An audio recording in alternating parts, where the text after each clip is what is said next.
마태복음 6장 13절 말씀입니다.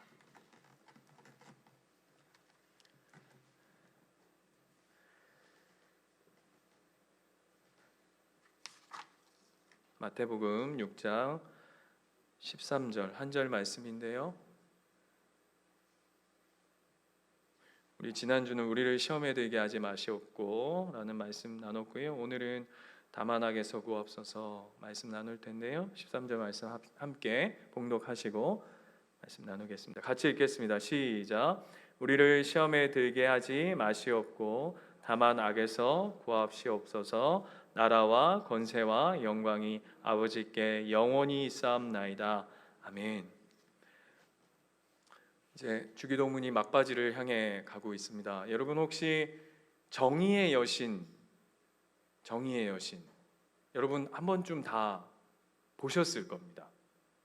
누구죠? 네, 저는 이제 공부해 왔고 알아왔고 여러분은 보기는 많이 보셨는데 이렇게 법원 같은 데 가서 재판 같은 데 하는데 보면 디케 여신이라고 한 손에는 그 저울 그리고 한 손에는 칼을 들고 있습니다. 근데 그 디케 여신의 특징이 뭐냐면 눈을 가리고 있죠. 눈을 이렇게 가리고 있습니다. 그게 왜 눈을 가리고 있는지 아십니까? 네, 그렇죠. 공평하게 재판하는 사람들이 눈에 보이는 것들 그런 것이 어떤 재판의 기준이 되지 않고자 그냥 있는 그대로의 모습들을 가지고 판결하겠다, 재판하겠다라고 하면서 그걸 이제 여신 그 디케를 상징적으로 가지고 있습니다. 그런데 여러분 눈 가리면 공정해집니까? 여러분 우리가 이렇게 살아가면서 많은 이 세상의 공평과 정의를 이야기하는데 진짜 이 세상이 공정하고 공평하고 정의로운가요? 그렇게 살고자 그렇게 행하고자 많은 구호들도 있고 많은 가르침들도 있고 도덕이나 윤리 많은 외침들이 있지만 그럼에도 불구하고 인간은 공정, 공평, 정의의 길을 걸어갈 수 있는 그 절대적 가치와 기준이 굉장히 한계를 가지고 있는 것이 우리의 모습입니다. 한 예로 세상은 그 기준에 대해서 한번 생각해 볼 때에 무엇이 죄악일까, 악일까라고 얘기할 때 여러분 한번 잘 생각해 보십시오. 빵 하나를 훔친 죄와 누군가를 죽인 죄는 세상의 가치로는 두 사람의 심판의 대가와 기준이 완전히 다르죠. 그렇지 않습니까? 네. 누가 더 가볍습니까? 그렇죠. 빵 한쪽 훔치는 거. 근데 우리가 잘 알고 있다시피 그 장발장, 그 유명한 레미 제라블이라고 하는 그 어떤 소설이나 이런 것들을 보면 빵 하나 훔쳤음에도 불구하고 몇 년형을 받죠? 빵 하나 훔치고 5년형을 받습니다. 공평한가요? 그래서 여러분 레미 제라블이 무슨 뜻인지 아십니까 혹시? 불쌍한 사람들입니다. 그만큼 우리가 살아가고 있는 이 세상은 공정하지 못하고 그래서 유명한 이야기가 있죠. 유전, 무죄, 무전, 유죄 이런 세상의 어떤 기준이 이렇게 세워져 있습니다. 그러니까 무엇을 보는 것에 대해서 심판의 크기도 다를 뿐만 아니라 그것을 해석하고 그 기준을 정하는 것마저도 아주 어려운 것을 우리가 보게 되죠. 그런데 성경은 그 심판의 기준, 그 악을 기준하는 그 기준점이 세상과는 참 많이 다른 것 같습니다. 예를 들어 볼까요? 마태복음 5장 한번 가보겠습니다. 마태복음 5장 여러분 잘 아시는 본문일 텐데 마태복음 5장 21절 가시면 성경은 21절에 이렇게 되어 있습니다. 옛사람에게 말한 바 살인하지 말라 누구든지 살인하면 심판을 받게 되리라 하였다는 것을 너희는 들었으나, 아까 우리가 얘기한 것처럼 살인하면 그거에 대한 대가가 크다는 것은 세상도 알고 있습니다. 그런데 성경은 그것보다 더 들어가죠. 그래서 22절을 보면 나는 너희에게 이르노니 형제에게 노하는 자마다 심판을 받게 되고 형제에 대하여 나가라 하는 자는 공회에 잡혀가게 되고 미련한 놈이라 하는 자는 지옥불에 들어가게 되리라 라고 예수님께서 말씀하시는데, 예수님은 그 죄에 대해서 뭐라고 심판하시냐면 살인하는 것이나 형제에 대해서 분노하고 악을 행하는 것이나 마음에 분노를 품는 것이나 어떻다고요? 같은 죄다라고 이야기하고 있다고요. 뿐만 아니라 그 밑에 가면 27절에 가면 또 이렇게 되어 있어요. 또 간음하지 말라 하였다는 것을 너희가 들었으나, 여기서의 간음이란 여러분 보편적으로 드러나는 성적인 죄악을 얘기하는 것이죠. 그런데 예수님은 거기서 더 들어가서 28절에 나는 너희에게 이르노니 음욕을 품고 여자를 보는 자마다 마음에 이미 간음하였다라고 얘기합니다. 그러니까 실제적으로 육체적인 범죄를 행한 사람뿐만 아니라 마음으로 음욕을 품은 자 또한 성경은 뭐라 그러냐면 같은 악이다라고 성경은 이야기하고 있다는 것이죠.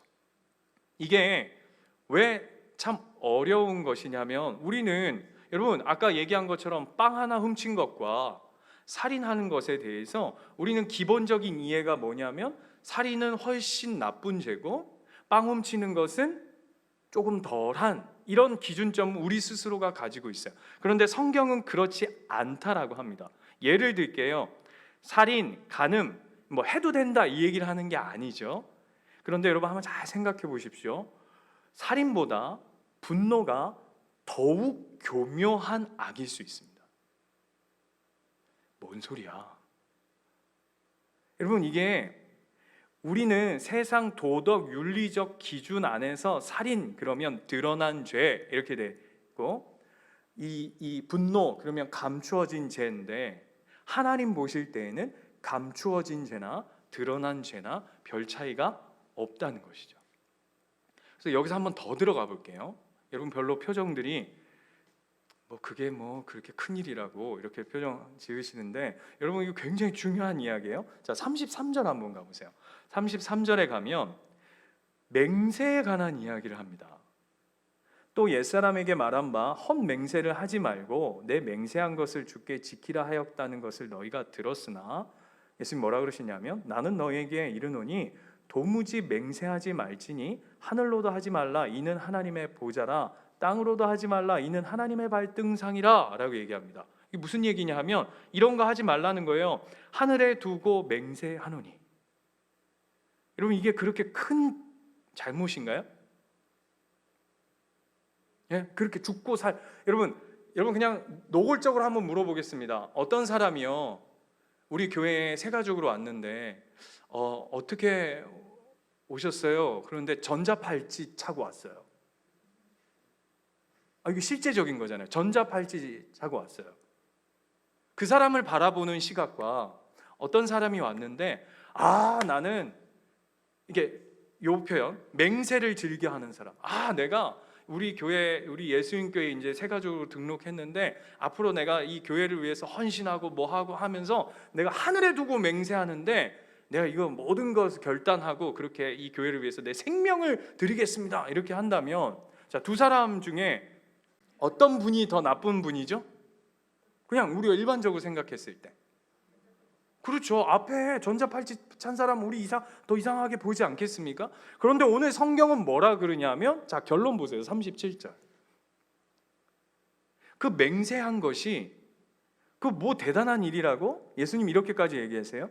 오직 너희 말은 옳다 아니다 하라. 이에서 지나는 것은 뭐로부터 난다고요? 악으로부터 난대요. 오늘 예수님 뭐라고 그러셨냐면 맹세하는 게 악이래요. 악으로 말미암았대요. 그 맹세가 그렇게 대단한 잘못이기에 오늘 성경이 37절에 정확하게 얘기하고 있죠. 악한 것이라고.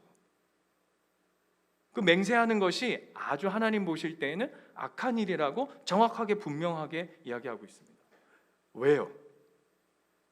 질문 드려볼게요. 왜요? 뭐가 그렇게 맹세하는 일이 잘못이길래 살인만큼이나 아니면 간음만큼이나 성경은 그것을 죄라고 얘기하고, 음욕을 푸는 것도 죄라고 얘기하고, 분노하는 것도 죄라고 얘기할까요? 뭐를 정의를 먼저 하고 가야 되냐면 성경은 무엇을 악으로 얘기하는가라는 것을 우리가 짚고 가야 되지 않겠습니까? 그래야 왜 예수님이 오늘 맹세하는 것, 우리 신앙생활 하다 보면 그냥 아주 그냥 평범하게 그냥 가끔은 하나님의 이름을 가지고 올 때도 있고 맹세할 때도 있고 뭐 다짐할 때도 있고 이런데, 오늘 성경이 뭐 그렇게 그게 뭔 큰 잘못이라고 이렇게 악하다라는 표현까지 쓸까라는 것이죠. 그런데 여러분 한번 잘 생각해 보세요. 우리는 악을 정의할 때, 악을 이렇게 우리의 마음속에 이렇게 해석할 때 대부분이 뭐를 악으로 생각하냐면 현상적인 것을 악으로 생각합니다. 그죠?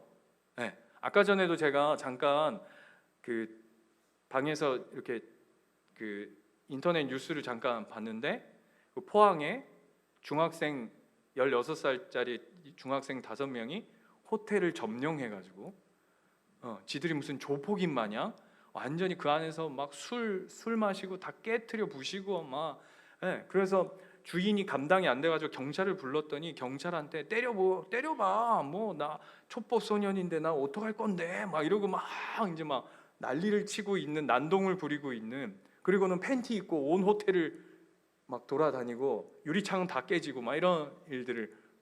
어때요? 악하죠? 그죠?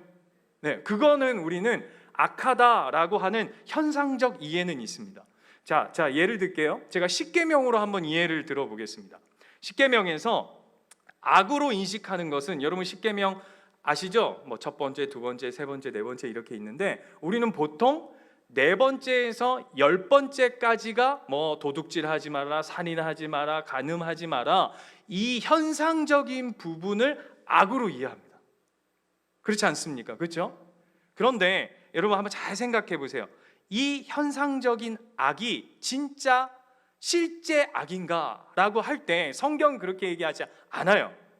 무엇이 이 현상, 그러니까 4계명부터 10계명, 예를 들면 뭐 안식일을 범하는 것, 뭐 살인하는 것, 간음하는 것, 도둑질하는 것, 거짓 증언하는 것, 이 모든 것이 드러난 결과이지, 사실 성경이 악이라고 얘기하는 건 뭐냐면 1부터 3계명의 그 중심으로부터 벗어나 있는 것을 악이라고 하는 겁니다.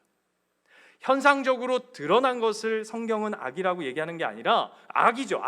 그런데 근본적으로 더 궁극적으로 얘기하는 게 뭐냐 하면 1부터 3계명으로부터 시작되어진다는 거예요. 쉽게 말하면 이겁니다. 1부터 3계명을 어긴 자는 4부터 10계명을 지킬 수 없는 겁니다. 악은 1부터 3계명을 지키지 못하는 것으로 말미암아 4부터 10계명이 무너진 현상으로 드러난다는 거죠. 예를 들게요. 아까 맹세 얘기했습니다. 맹세. 아까 분명히 여러분 저도 동일하게 동의했지만, 맹세가 그렇게 무슨 큰 잘못이야, 무슨 그렇게 악할 것까지 있어 라고 얘기하는데, 자 한번 잘 규명해 봅시다. 맹세가 아까 10계명 1, 2, 3계명, 여러분 10계명 1, 2, 3계명 뭔지 아시죠? 그 맹세하지 말라가 몇 계명을 어기는지를 한번 잘 보세요. 맹세가 뭐냐 하면 이런 의미를 가지고 있어요. 맹세한다는 건 단순히 아까도 얘기했지만 그냥 나 이렇게 할게 이게 아니라, 나를 세우고 나를 증명하고 나를 돋보이고 나를 높이기 위해서 누구를 끌어다 써먹냐 하면 바로 하나님을 끌어다 써먹는 것이 바로 맹세거든요. 그렇다면 몇 계명이 깨지는지 아세요? 그거보다 먼저 하나님을 우상화하는 2계명이 깨어지는 거예요. 이해되시죠? 우상 숭배하지 말라 했는데 하나님을 어떻게 섬기는 거냐면 우상처럼 섬기는 거죠. 그게 무슨 얘기냐? 여러분 신앙의 핵심이 뭐냐면 나의 중심이 하나님께 맞춰져 있는 거예요. 나의 중심이 하나님께로 중심 이동을 하는 거지, 내 중심을 지켜가기 위해서 하나님을 끌어다 놓는 게 기독교가 아니죠. 신앙이 아니란 말이에요. 성경이 말하는 신앙이 아니란 말이에요. 그러니까 맹세한다는 건 두 번째 계명인 우상 숭배하는 것처럼 하나님의 하나님 되심을 깨트리는 현상이고, 동시에 아까 우리 집사님이 얘기한 것처럼 또 몇 번째 계명을 깨트리냐면 하나님의 이름을 망령되이 일컫는 일로 가는 것이죠. 성경은 이 일을 현상적으로 드러난 살인보다 가는보다가 아니죠. 가는 만큼, 살인만큼, 그만큼 악하다라고 얘기하는 거예요. 왜? 에레미야서 발음 어렵네요. 예레미야서 2장 19절 한번 가볼게요. 집사님 한번 띄워주시겠습니까? 예레미야서 2장 19절. 성경은 악을 이렇게 정확하게 정의해요. 2장 19절 보시면 이렇게 되어 있어요. 내 악이 너를 징계하겠고, 자 보세요, 찬찬히 한 절 한 절. 내 반역이 너를 책망할 것이다 라고 얘기해요. 그런즉 내 하나님 여호와를 버림과 내 속에 나를 경외함이 없는 것이 뭐라고요? 악이래요. 그냥 단순히 현상적으로 겉으로 드러나 있는 어떤 결과물들을 얘기하는 것이 아니라, 오늘 성경은 뭐라 그런다고요? 하나님과의 관계 안에서 하나님을 버리고 하나님을 경외하지 않는 것을 악이라고 얘기한다고요. 더 뒤에 말씀 한번 띄워주시겠습니까? 그것이 우리에게 뭐라고요? 고통이라고 성경은 이야기하고 있습니다. 그래서 아까 맹세, 이가 무슨 악인 줄 아십니까? 하나님의 명예훼손입니다. 이해되세요? 그 맹세하지 말라, 너희들 함부로 맹세하지 마라, 하나님의 이름으로 하늘로 땅으로도 맹세하지 말라라고 하는 것은 하나님의 이름을 명예훼손하고 있는 것이죠. 제가 팀 켈러 목사님이 이 부분에 대해서 쓰신 글을 한번 읽어드릴게요. 여러분 한번 잘 들어보세요. 그분은 당신이 바라는 신이 아님을 깨달아야 한다. 다시요.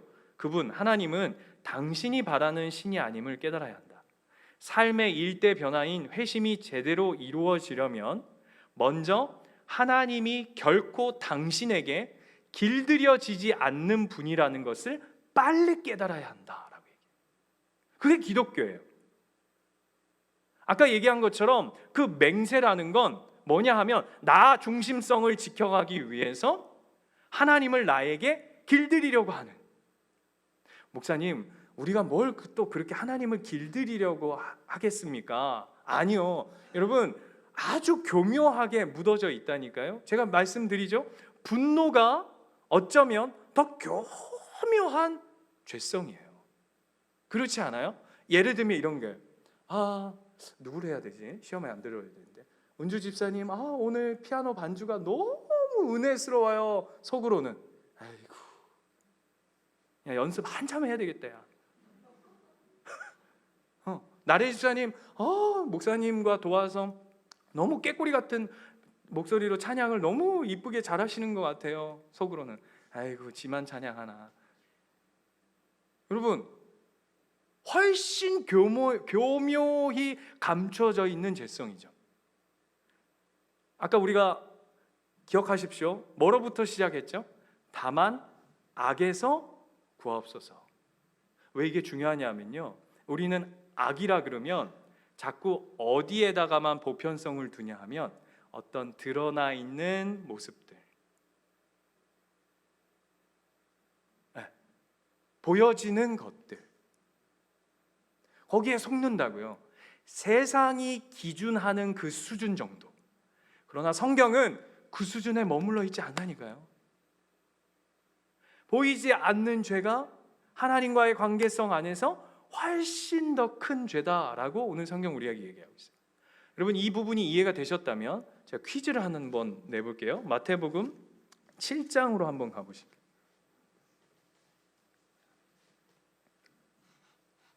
마태복음 7장 15절. 마태복음 7장 15절도 여러분이 잘 아시는 본문일 거예요. 아마 참 많이 들으셨을 거예요. 그죠? 거기 15절에 보면 이렇게 돼 있어요. 거짓 선지자들을 삼가라. 뭐 이거는 너무 이해가 잘 되시죠? 거짓 선지자들을 삼가래요. 네. 그들은 양의 옷을 입고 너희에게 나오나 속에는 노력하는 일이라. 자, 질문이요. 어떤 선지자가 여러분에게 이렇게 나타났어요. 그런데 그 사람이 양인지 일인지 여러분 어떻게 분별하시죠? 네? 껍데기를 뱉까 본다. 털을 뽑아본다. 자, 아니 어떤 목회자가 여러분에게 찾아왔어요. 그러면서 여러분, 아이고 집사님, 권사님, 아유 인상이 너무 좋으시네요. 하나님의 사람인 것 같습니다. 저랑 성경 공부 좀 같이 하시죠. 이 사람이 신천지인지 아니면 온전한 정통교회 목회자인지 여러분 어떻게 구별하시겠냐고요? 네? 오늘 써 있어요. 예? 뭐라고 돼 있다고요? 열매라고 돼 있어요. 열매. 그렇죠? 그 선지자가 일인지 양인지 뭘 보고 알 수 있다고요? 열매래요. 열매. 자, 이해되시죠? 자, 열매. 그러면 그 열매라는 건 뭡니까?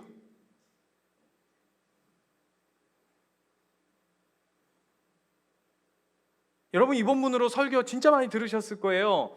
그럼 뭐였어요? 대부분이 열매 맺자 뭐 이런 거였어요. 질문이요. 그 열매가 뭐냐고요? 자, 잡으세요. 제가 이 본문을 보세요. 잘 추적해 보세요. 자, 그 사람이 거짓 선지자인지 아니면 참 선지자인지, 그 사람이 양인지 일인지, 그 사람의 삶이 아니라 삶 얘기는 안 했죠. 성경에 삶이란 얘기 없어요. 열매를 통해서 안 돼요. 그러면 이 사람이 거짓 선지자인지 아닌지 그 열매가 어디에 나와 있죠? 자, 여러분 쭉 읽어보시면 쭉쭉쭉 읽어보면 그 거짓 선지자의 열매가 뭐인 것처럼 나타납니까? 그 22절이잖아요. 여러분이 여기서 이해를 못하시면 이거를 온라인으로나 영상으로 듣는 분들은 이제 더더군다나 이해 못하실 거예요. 다시요. 이 사람이 거짓 선지자인데 일인지 양인지 열매를 통해서 안 돼요. 그러면 그 열매에 해당되어지는 게 22절 아닙니까? 그렇죠? 맞습니까? 그 열매가 뭐냐 하면 그날에 많은 사람이 나더러 이르되 주여 주여 우리가 주의 이름으로 선지자 노릇을 했대요. 그렇죠? 선지자 노릇도 했대요. 주의 이름으로 귀신도 쫓아냈대요. 주의 이름으로 많은 권능을 행했대요. 이거 열매 아니에요? 에? 여러분 다시요. 어떤 한 사람이 선지자가 나왔는데 그 선지자가 뭐라 그러냐면 주의 이름으로 선지자 노릇했대요. 나 목사예요. 그 다음 제가 주의 이름으로 귀신도 쫓아냈어요. 세 번째, 내가 그뿐만 아니라 교회 막 부흥도 하고 막 설교하면은 막 구름대까지 몰려들고. 이거 열매 아니냐고요? 예? 이거 열매잖아요. 열매 아닙니까? 이게 열매잖아요. 아까 얘기한 것처럼 이 사람이 일인지 양인지 구분할 때에 열매를 통해서 안다 그랬는데 22절이 열매잖아요. 그렇지 않아요? 그런데 예수님은 이걸 열매라고 얘기하지 않아요. 그게 핵심이에요. 23절 보세요. 그때에 내가 그들에게 밝히 말하되 내가 너희를 도무지 알지 못한다. 그 다음 뭐라 하는지 아세요? 불법, 오늘식으로 하면 뭐죠? 악을 행한 자야, 이렇게 얘기한다고요. 이게 열매가 아니래요. 그럼 뭡니까? 그럼 뭐예요? 아니, 여러분 한번 생각해 보세요. 오늘 본문을 우리가 보편적으로 설교를 듣고, 보편적으로 이제 예배 시간에 설교를 듣고, 자, 열매를 맺읍시다 했을 때 22절과 같은 어떤 성도라든지 어떤 권사님이라든지 어떤 집사님이라든지 아니면 어떤 목회자가 나온다면 여러분 당연히 뭐라고 생각했어요? 우와, 저 사람 대단하다 하지 않겠냐고. 22절을 본다면. 지금 제가 너무 오해하고 있나요? 너무 곡해하나요, 본문을? 아니잖아요. 여러분 한번 생각해 보세요. 막 기도했는데 막 병이 나. 그럼 막 귀신도 쫓아내. 그러면 우와, 저 사람 대단하다, 목회자, 진짜 능력 있는 목회자다 하면 이걸 열매라고 생각하고 그 사람이 참 선지자라고 쫓지 않겠냐고요, 여러분.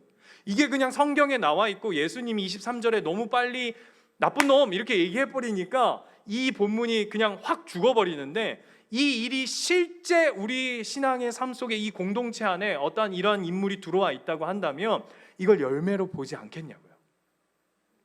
보겠죠. 당연한 거 아닙니까? 그런데 오늘 예수님 뭐라 그러신다고요? 그게 열매가 아니라 그것은 불법이라 얘기한다고요. 악하대요. 그러면 다시 여쭤볼게요. 그러면 열매가 뭐죠? 네? 이게 오늘 악에서부터 우리를 구하옵소서라고 하는 그 간구, 예수님이 우리에게 가르쳐 주신 그 기도의 핵심이어야 돼요. 열매가 뭐예요 도대체? 여러분에게 성령 하나님으로 말미암아 열매 맺는 삶을 삽시다라고 한다면 여러분 어떤 삶을 기대해요? 여러분 어떤 삶을 바라보세요? 도대체 열매가 뭐예요? 자, 예를 들면 목사님, 전신욱 목사님 예수님교회 담임으로써 목사님 삶에 열매가 맺혀지길 원합니다 라고 여러분이 저를 축복한다면 그 열매가 과연 뭘까요? 고민해봐야 되지 않겠어요? 그런데 오늘 예수님 뭐라 그러셨냐면 현상적으로 드러나 있는 일들, 선지자 노릇하는 것, 귀신 쫓아내는 것, 수많은 권능을 행한 것을 오늘 예수님 뭐라 하셨냐면 불법이고 그건 악하다라고 얘기하면 도대체 열매가 뭐냐고요. 그 이야기를 하는 거예요. 그 이야기를. 자, 다시 가볼게요. 자, 앞으로 가보세요. 아까 이렇게 시작했어요. 5장에 가면 너 살인하지 말라 그랬는데 너 분노하면 안 돼. 너는 마음으로 누군가를 이렇게 화내는 것조차도 죄야. 자, 그다음 간음하지 말라 그랬는데 너는 누구를 보고 음욕 품는 것조차도 죄야, 악이야. 세 번째, 맹세하는 것, 자랑하는 것, 교만한 것, 그것도 악이야. 그게 지금 다 5장, 아까 노하지 말라, 간음하지 말라, 맹세하지 말라, 그 다음 38절 가면 뭐라고 돼 있죠? 복수하지 말라 이렇게 돼 있어요. 그죠? 악한 자에게 대적하지 말라 이렇게 돼 있어요. 그것도 죄래요. 그렇게 안 하면. 자, 원수를 사랑하래요. 자, 여기까지 예수님 쭉 얘기하셨어요. 그럼 여러분 어떤 반응이 나와야 하는 게 마땅할까요? 네? 예를 들면 이런 겁니다. 너 분노하지 마. 너 음욕 품지 마. 맹세하지 마. 복수하지 마. 원수를 사랑해. 그 많은 명령과 뜻을 우리 삶 속에 막 새겨서 그걸 막 지켜 살아왔어요. 그럼 결국이 뭘까요? 열매일까요? 그러면 우리는 지금 악이 뭔지를 모른다는 얘기예요. 예를 들게요. 아담이 하나님으로부터 범죄하자 자기의 수치를, 벌거벗음을 감추기 위해서 뭘로 해입었죠? 무화과 나무 가지를 엮어다가 치마를 해입었어요. 자기의 수치를 감추기 위해서. 현상적으로 드러나 있는 모습이죠. 그 무화과 나무가 어떻게 되죠? 말라 비틀어져 버립니다. 감추어지나요? 오늘 얘기하는 거예요. 네가 분노하지 마라, 음욕 품지 마라, 맹세하지 마라, 보복하지 마라, 원수를 사랑하지 마라. 그러면 그것을 행하는 자의 결과가 뭐냐 하면 뭘까요? 말라버린다고요. 나는 안 되는구나. 나 오늘 음욕 안 하려고 막 집안에만 있었어. 막 TV도 안 틀어서 TV만 보면 막 이쁜 여자 나와가지고 막 이러니까 TV도 안 보고 하얀 벽만 쳐다보고 있었어요. 하얀 벽만. 예를 들면 하얀 벽만 하루 종일 쳐다보고 있었어요. 밥도 먹으면 이게 원래 그 식욕과 이 성욕이 또 이렇게 연결돼 있다 하잖아요. 밥 먹으면 또 올라올까 싶어가지고 밥도 안 먹고 금식하면서 하얀 벽만 쳐다봤어요. 도대체 얼마나 그렇게 있으면 내 안에 음욕이 사라집니까? 예? 분노. 아침에 큐티할 때 내 이웃을 사랑해라. 네 남편을 네 몸 사랑하듯이 사랑해라. 큐티했어. 돌아서면 불이 끓어오르잖아요. 그죠? 예. 자녀를 노하게 하지 마라. 예. 그게 되던가요? 복수하지 마라, 원수를 사랑해라, 그게 되더냐고요? 안 되죠. 결국 어떤 자리냐면 내가 내 수치를 감추려고 벌거벗어 보려고 애를 써봤자 무화과 나무가 아담의 옷 역할을 해주지 못하는 것처럼 우리의 결국 어떤 자리로 가야 되냐 하면 이 주기도문의 자리로 다시 돌아가야 되는 거예요. 그게 뭐죠? 하나님, 나를 이 악으로부터 건져 주소서, 구해 주소서. 나는 이 악을 감당할 힘이 없습니다. 눈만 뜨면 죄가 온통 처발라져 있는 이 세상, 밖에만 죄가 있나 보다 해서 밖을 끊었더니 안으로부터 나오는 이 죄, 악. 유명한 어거스틴의 이야기가 있죠. 뭐라 그러죠? 어거스틴 참회록에 보면 제일 놀라운 거예요. 그 어거스틴이 뭐라고 기도하죠? 하나님, 나는 죄가 너무 좋습니다. 누가요? 오거스틴이라고 하는 그 믿음의 어마어마한 거장이 자기 존재에 대해서 뭐라고 얘기한다고요? 나는 죄가 너무 좋은 사람입니다 라고 얘기한다. 그래서 어디 자리로 갈 수밖에 없냐면 복음의 자리로 갈 수밖에 없는 거예요. 이 악에서 나를 좀 건져주세요. 하나님, 나를 여기서 좀 구해주세요. 그래서 결국 나를 보호하고 나를 지킬 수 있는 건 무화과 나무가 아니라 가죽 옷을 입어야 되는 거예요. 그죠? 그래서 한번 보세요. 마가복음 1장 14절. 자, 예수님이 잠깐 그 앞 위에 보시면 12절로 보시면 성령으로 말미암아 예수님께서 광야로 내몰리세요. 그리고는 예수님이 광야에서 40일 동안 사탄에게 시험을 받으시죠. 그리고는 그 시험에서 우리가 잘 알고 있는 것처럼 3번의 시험을 이기시죠. 그리고는 어떻게 결론 지냐 하면 천사들이 예수님을 수종들더라 라고 하는 이야기로 마무리되어지고, 그 다음에 14절부터 마가가 이렇게 얘기해요. 요한이 잡히신 후 예수께서 갈릴리에 오셔서 하나님의 복음을 전파해요. 15절, 이르시되 때가 찼고 하나님 나라가 가까웠으니 회개하고 복음을 믿으라 하시더라. 결국 예수님이 이 땅 가운데 오신 핵심적 사역이 뭐냐 하면 악으로부터 우리를 건져내시는 거 아닙니까? 그렇죠? 맞습니까? 흑암의 권세로부터 빼앗겼던 하나님의 백성을 다시 찾아오시는 거예요. 그런데 예수님 그 핵심이 뭐라고요? 복음이라고. 복음. 그렇죠? 그 복음이 뭐죠? 구하시는 거죠. 악으로부터 건져내시는 거죠. 그래서 그 다음 사역이 어떻게 연결되어지는지 이게 너무 재밌어요. 그렇게 하시고는 제자들을 부르세요. 그다음 21절부터 보세요. 21절부터 보시면 그 밑에 쭉 내용이 뭐냐면 귀신 들린 자들을 고쳐주시는 이야기가 나와요. 이게 뭐죠? 악으로부터 건져내시는 이야기예요. 그 다음 또 이야기가 뭔지 아세요? 자, 31절 가보세요. 31절 가면 이렇게 되어 있어요. 나아가 그 손을 잡아 일으키시니 열병이 떠나고 여자가 그들에게 수종하니라. 이게 누구냐면 시몬 베드로의 장모 이야기예요. 그리고 32절 보세요. 저물어 해질 때에 모든 병자와 귀신 들린 자를 예수께 데려오니 온 동네가 그 문 앞에 모였더라. 예수께서 각종 병이 든 많은 사람을 고치시며 많은 귀신을 내쫓으시되 귀신이 자기를 알므로 그 말하는 것을 허락하지 아니하시느니라. 무슨 사역이죠?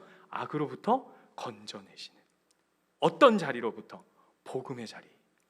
예수 그리스도를 통해서 이 복음만이, 예수 그리스도만이 이 죄에서 우리를 건져낸다 라는 것을 이 마가복음, 우리가 아까 읽었던 마태복음, 다시 질문해 볼게요.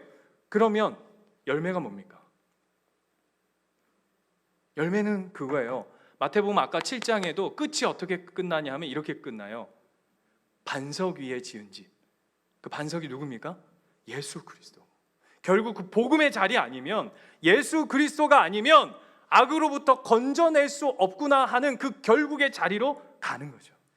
여러분, 그래서 속지 마셔야 돼요. 악으로부터 건져낸다 그러니까 우리는 자꾸 어떤 현상적인 거, 귀신으로부터 우리를 보호받고 이런 차원을 넘어서는 거예요. 제가 로이드 존스 목사님이 쓴 그 글귀를 하나 읽어드릴게요. 한번 잘 들어보세요.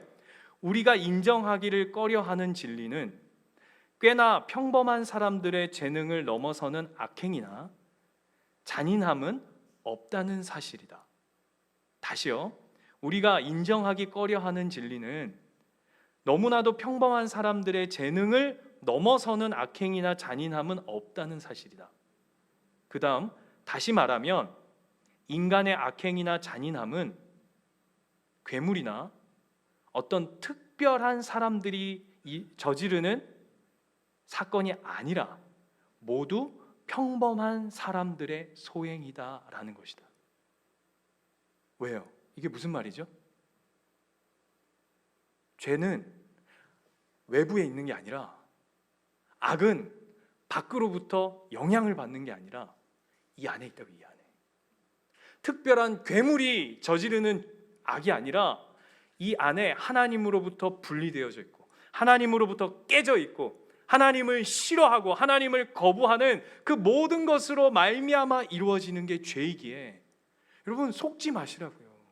결국 악으로부터 건지십시오는 무슨 얘기냐면 내 안에 있는 이 죄와 싸우는 거예요. 하나님, 이 죄가, 내 안에 있는 이 지긋지긋한 죄가, 하나님 나는 여기서부터 이길 힘이 없네요 를 고백하는, 복음을 구하는 자리로 가는 거예요. 제가 며칠 전에 영화 한 편을 봤어요. 제목이 A Perfect Day예요. A Perfect Day. 2016년 정도 된 영화더라고요. 근데 보려고 본 게 아니라 영화 이렇게 소개하는 그런 이렇게 짤막한 영상이 있었는데 그 영상의 주제가 뭐냐면 이렇게 돼 있더라고요. 로프 하나 구하려고 만들어진 영화. 로프, 끈 하나 구하려고 만들어진 영화래요. 그러니까 끈 하나로 소재를 삼아가지고 영화가 만들어져 있다라더라고요. 그래서 뭔 소리지 하고는 이제 영화를 쭉 봤더니 무슨 내용이냐면 실화인데, 보스니아 전쟁 보스니아 내전, 거기에 전쟁이 막 한창일 때 어떤 한 마을에 이제 우물이 있는데 그 우물이 얼마나 중요한 우물이냐 하면 마을이 하나인데 그 우물 중심에 있는 그 우물물 하나로 새 마을이 이 식수를 삼는 거예요. 그런데 이제 전쟁 중에 그 우물에 시체가 빠졌어요. 그러니까 이제 그 시체가 빠져서 그 우물에 들어가 있으니까 그게 하루가 지나고 며칠이 지나니까 이제 뭐가 난리가 난 거죠? 마실 물이 없는 거예요.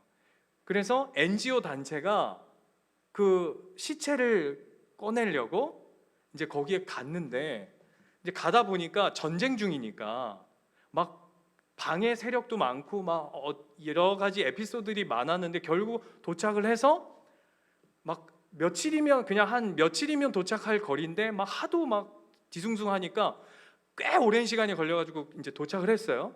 그래가지고 우물에 기계를 차에다 이제 연결을 해가지고 시체를 건지려고 땡겼더니 하도 시간이 오래 걸려가지고 로프가 삭은 거예요. 그래서 들어 올리다가 로프가 끊어져 버린 거예요. 그래서 다시 풍덩 들어갔죠. 그래서 그러면 이 로프를 다시 구하자, 이 영화의 핵심 내용이에요. 그래서 로프를 구하려고 그러는데 어디 그 매점에 가가지고 그 상가 같은 데 가가지고 로프를 달라 그랬더니 사람들이 비협조적인 거예요. 그래서 왜 그러냐 했더니 그 사람들의 그 문화가 있는데 시신에는 부정한 영이 임해 있다. 이래가지고 건들면 저주받는다 그래가지고는, 너무 웃기죠. 이게 사람들이 이렇게 너무 웃겨요. 물 못 먹어서 죽나? 안 그렇습니까? 식수 목구에 그 시체가 들어가가지고 물 못 먹어서 죽나? 그 로프에 귀신 들려가지고 그렇게 죽나? 그게 뭐 대단한 거라고 그걸 못 하게 하고, 더 웃긴 건 그걸 알고는 주변에서 어떤 사람이 등장하냐면 등에다가 물을 짊어다가 그 물을 팔아요. 마실 물이 없으니까. 무려 한 통, 요만한 통에 우리식으로 하자면 우리 탁구 칠 때 많이 먹는 물 요만한 거 있죠? 그걸 6달러나 받고 파는데도 그걸 사 먹고 시체는 안 꺼집어내는 거예요. 그래서 로프를 절대 줄 수 없다. 로프 가져가려고 하면 옆에 이렇게 총 이렇게 들고 있어요. 이런 내용이에요. 그리고 나중에 어떻게 해가지고 어린 아이가 자기 집에 로프가 있는데 그거를 쓰라 그랬더니 어디에 있냐 했더니 개목걸이를 이렇게 풀러다가 이제 연결했어요. 드디어 이제 올리게 됐는데 유엔에서 나와가지고 너희들이 NGO 단체가 이런 일을 하면 안 된다 그러고 줄 또 끊어버려요. 그 영화 결론이 뭔지 아세요? 못 건집어내. 못 끄집어내요. 그리고는 아유 뭐 우리가 이제 이거는 뭐 도저히 이제 할 수 없다. 이거는 뭐 우리가 할 수 있는 영역이 아닌가 보다 하고는 화장실 하나 고치고 이제 돌아가요. 그런데 마지막 장면이 뭐냐면 돌아가는데 비가 막 갑자기 막 어마무시하게 내리는 거예요. 웃긴 건 뭔지 아세요? 우물이 넘쳐가지고 그 시체가 밖으로 빠져나와 버렸어요. 제가 그 영화를 보면서 너무 허무한 거예요. 이 뭐야? 이거 무슨 영화가 2시간 내내 로프 막 뭐 가지러 갔다가 안 뺏겼다가 가지러 갔다가 막 이랬다가는 마지막에 결국 아무것도 못하고 그냥 돌아서서 야 이제 우리는 아무것도 할 수 없나 보다 했는데 비가 막 옥수처럼 와가지고는 물이 흘러 넘쳐가지고 시체가 빠져가지고 그 마을의 식수가 다 해결이 돼버렸어요. 제가 그걸 보면서 오늘 이 말씀이 다 이해가 되져 버려요. 여러분, 우리는 그 끈 하나 구할 수 없는 인생이에요. 못 끄집어 올린다고요. 우리가 땡기면 끊어지고 땡기면 끊어지고 땡기면 끊어지고 수많은 환난과 핍박, 그게 세상이더라고요. 근데 하나님은 어떻게 그 일 이루어가시는지 아세요? 인간이 아무것도 못하는구나 할 때 말도 안 되는 일들을 통해서 흘러 넘치게 해버리세요. 그게 뭐죠? 복음이에요. 그게 예수잖아요. 말도 안 되는 일을 통해 하나님이 이 땅 가운데 오셔서 우리를 악으로부터 건져내 주시는 사건. 이 마음을 구하는 거예요, 여러분. 다른 싸움을 하는 게 아니에요. 더러운 세상, 지긋지긋한 세상, 이 악한 세상으로부터 하나님 요 양과 같은 우리를 보호해 주시옵소서가 아니라 내 안에 일이 이미 일이. 그래서 여러분 안내할 때 뭐라고 그러죠? 이리 오세요 이러잖아요. 네, 농담했는데 무슨 말인지 모르시면 굉장히 하나님 그거 보라 하시는 거예요. 얘야, 너 그거 해결 받아야 된다. 그거 해결되지 않으면 안 된다. 결국 그래서 우리가 어디로 돌아가는 거라고요? 주님, 하나님, 이 악으로부터 우리를 건져 주시옵소서. 우리를 구원해 주시옵소서. 라고 하는 그 기도의 자리로 나아가는 거예요. 오늘 그 기도 하셨으면 좋겠어요. 오늘 이 말씀을 통해 우리 안에 그냥 벌떡 도사리고 있는 이 악함, 죄성들을 들여다보고 이 예수 그리스도 아니면 하나님 아니면 해결할 수 없는 그 놀라운 그 십자가의 사랑이 다시 한번 확인되어지시는 귀하고 복된 시간들 되시기를 축원합니다.